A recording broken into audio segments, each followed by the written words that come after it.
अस्सलामु अलैकुम व रहमतुल्लाहि व बरकातुहू। अहमदुल्लाह तआला फिस्सिर्रि वल अलनी व उसल्ली व उसल्लिमु अला नबिय्यिल मुस्तफा अल्लज़ी बुइसा मुअल्लिमा व अदब तादीबा व अला आलिहि व अस्हाबिहि अल्लज़ीना अमिलू बिल हदीसिन नबवी उतलुबुल इल्म मिनल महदि इलल लहद।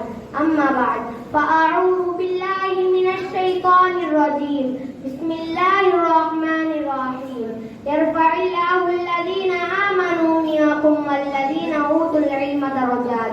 हज़रत रईसिल हफ़्ज़िल मयमून वल-इख़्वatu फ़िल इस्लाम, इन्नी उरीद अन अतकल्लम अमामकुम हौला मौज़ू' अत-तालिबुल आमिल फ़ल-इल्तिमासु मिनकुम जमीअन अन तस्तमि'ू इला खुतबती व शज्जि'ूनी अला अमली।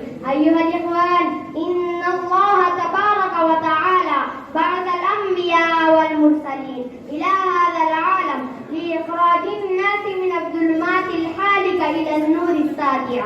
फ़अरसलल्लाहु तआला السيد آدم عليه تحية قبل كل نبي، ثم أرسل النبي المصطفى صلى الله عليه وسلم في الأخير خاتما للنبيين والمرسلين، فأوحى الله تعالى إليه: اقرأ باسم ربك الذي خلق، خلق الإنسان من علق، اقرأ وربك الأكرم الذي علم بالقلم، علم الإنسان ما لم يعلم. هذه الآية الكريمة تحتوي على لفظ القراءة.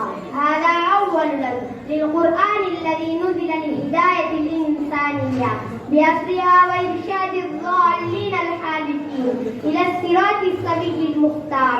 يمكن لله القدير أن يذكر لفظا آخر: لفظ الإيمان بالله، لفظ الصلاة، لفظ الزكاة، لفظ الاحتراز عن الكفر بالرحمن والاجتناب عن الكذب والزنا، ولكن ذكر الله تعالى القراءة. فالرجل الذكي الفتين يتوجب عليه أن يقف هنا ويتدبر الآية الكريمة. لما ذكر الله تعالى لفظ القرآن والقراءة في بدء الكتاب الذي سيكون هاديا لجميع الإنسانية في جميع الآونة في جميع الأمكنة؟ فيا أيها الطالب الواعي، فكر في القرآن الذي لا يأتيه الباطل من بين يديه ولا من خلفه. فكر في القرآن الذي هو دستور الحياة البشرية.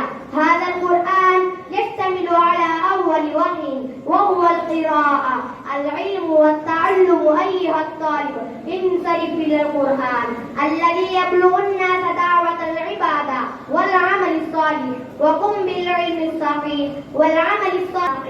وبذا أختتم كلامي، وآخر دعوانا الحمد لله رب العالمين، والسلام عليكم ورحمة الله وبركاته।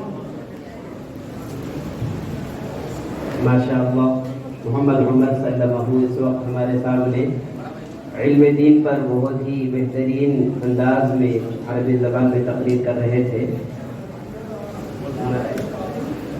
जितने